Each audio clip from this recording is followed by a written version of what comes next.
Hello, ladies and gentlemen. I know it's been a while.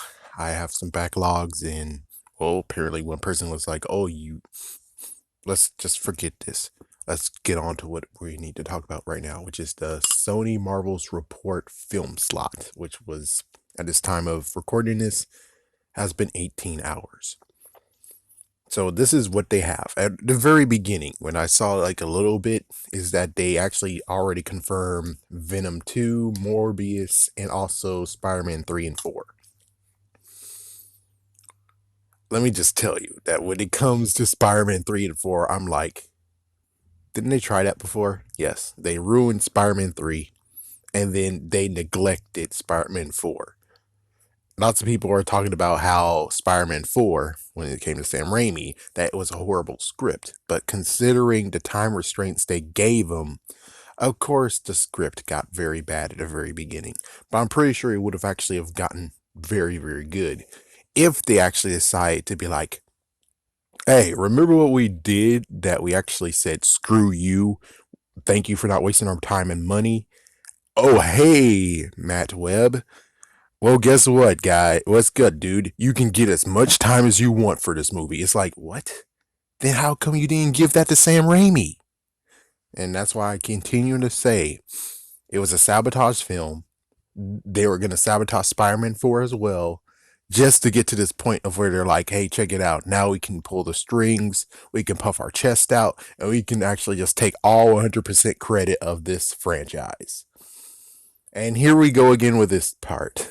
So it's like, yeah, so here's the newer list. We got Into the Spider-Verse 2, which is like what they really should do. It's like if I could actually advise them. Of course, I know I can't advise them, but technically, since it's been 5 years and there was so many leaked out stuff about, oh, there was going to be a Amazing Spider-Man 1.5 where there was Craven and funny joke about Aunt May getting a movie, and then Spider-Man 3 was going to recast Andrew Garfield, and Sinister 6 was before that, and they were recasting before that. And it's like, my goodness, they just keep on doing this. They should just stay in their lane. That's what they really should have done, is stayed in their lane. Into the Spider-Verse did great. Make a sequel. Venom did great. Make a sequel. Spider-Man is doing great in the MCU. Keep him in the MCU.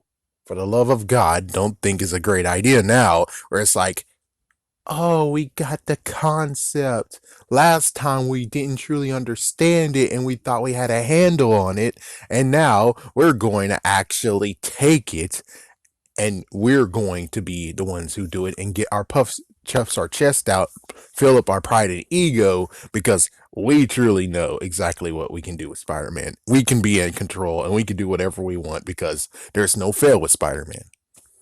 And they saw that it failed. Here we go again, where they're like, oh, now we know exactly what to do because we saw you guys do it for 2 movies. So now we know exactly what to do. And it's like, I'm pretty sure within 5 years, you can't actually know how to do anything within 5 years. I mean, technically, it's true you can if you're going to college and you're actually getting all the training, but they're just looking. They're just looking. They weren't actually in the table every single day listening to what they have. And because usually when it comes to writers, the writers are just writing. They're not going to have the executives sitting in there all the time. And it's just like where we actually get some insight of how it worked. It was like with Kevin Feige and with the brothers. They actually were in a separate room and they go back and forth.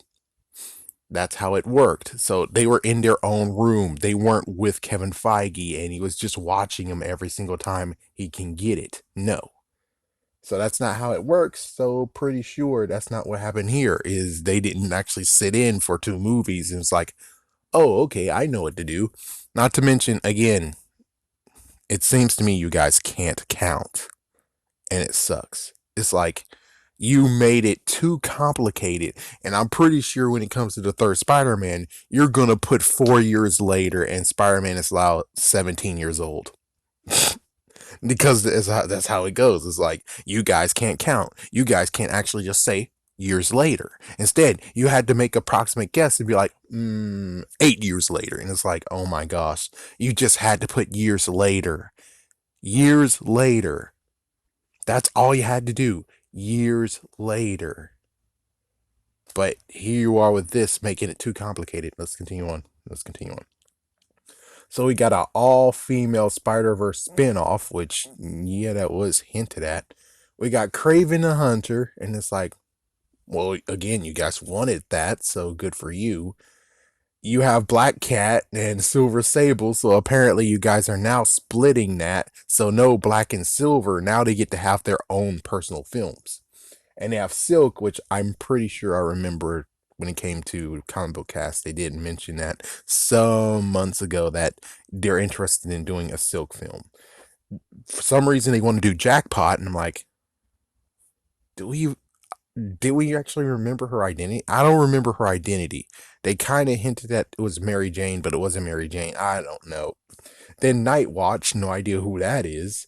Madam Web, which interesting. Interesting.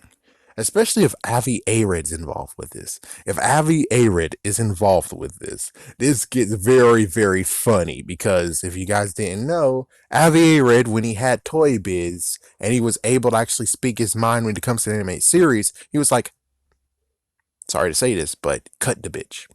That's what he said. He straight up said that Madam Web will not sell any toys. Cut her off the show. She shouldn't be in the show because she won't be able to sell any figures. Cut the bitch. And they didn't listen to him, and he actually was like, okay, fine, I'll do the action figures. And it did sell. So it's like, he has history when it comes to this character. And now all of a sudden, he's going to allow her to have. I'm pretty sure it won't even be the old version. It's going to most likely be the younger version. If it's the older version, this actually proves that Avi Arad has grown as a person. And that's good. And of course, last but not least, the Sinister Six. I will tell you that when it comes to the Sinister Six, I don't know. Are they going to recycle everything and then do it again and try to actually use all the stuff that they had previously in scripts and stuff? I really hope not. I don't really know what to even say about this. I haven't seen Into the Spider-Verse in the theaters, so they didn't really get any money from me. I didn't even see Venom in I didn't even see Venom in the movies. I might look at or Morbius, but I'm not sure I'm gonna even see it in theaters either. So it's like everything else. Craven the Hunter, Black Cat, Silver Sable, Silk, I might give a chance. Silk, I might actually say, okay, I'll give you that chance. Jackpot, not really. Basically, I'm just saying is that if you actually do the right thing, which is boycott most of their freaking movies, hopefully they'll actually realize that they don't know nothing. They know nothing at all. They know the video games, good for you, but they don't know anything about actually writing stories about Spider-Man. Not to mention, why exactly do you need Spider-Man if all of a sudden here's all these movies? I'm pretty sure, like they were saying, that Kevin Feige has so much on his plate. Look at you. Look what you're doing. 1, 2, 3, 4, 5, 6, 7, 8, 9, 10, 11, 12, 13. 13 movies. So technically 12 movies on your hands. And Kevin Feige, let's see, what does Kevin Feige has right now? I think he actually has 7, and he has a few TV shows, but he doesn't do anything with the TV show, sadly.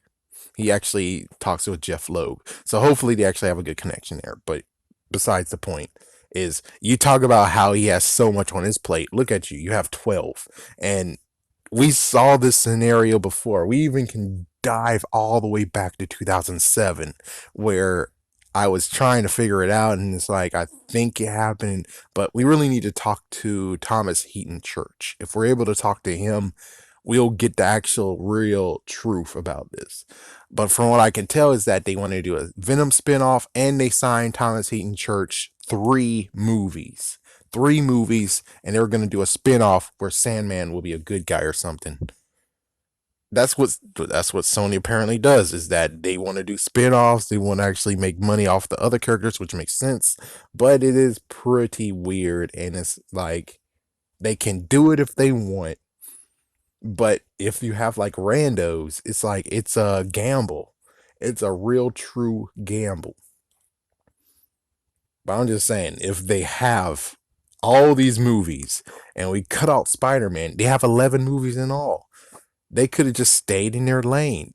And I would have wished they already figured this crap out where it's like, we can give Marvel Spider Man and we can make another Spider Man. And it's like, exactly. You can make Spider Man Noir. You can make Spider Man 2099. I would love to see how Spider Man 2099 would work and beat DC, even though DC you don't really need to beat. But I'm just saying, it will be cool that you actually decide to beat them when it comes to the futuristic point, because they technically did beat you with Batman Beyond.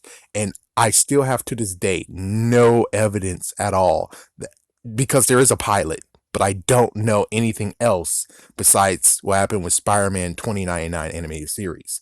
All I know is that the pilot was shot, the pilot is now lost, someone has it, and we don't even know like how exactly good it was or what was the reason why they said no, and then they decided to spin off and do something else where there was a supposed to be an anime series with two Spider-Man or two Peter Parkers, and one Peter Parker's Venom, the other one isn't. Avi Arad said hell no, and then we get to Spider-Man Unlimited, which sadly it got canceled for no apparent reason. I mean, it was going against Digimon that was on the same network and Pokemon. It's like, you have something better to do, don't you? I mean, why don't we aim at the Justice League or Justice League Unlimited, even Static Shock? It's like those are the ones that you really needed to do competition against, and instead you're like, no, no, no, Pokemon, Digimon. I'm gonna be out. Tell me what you guys think about this. Peace.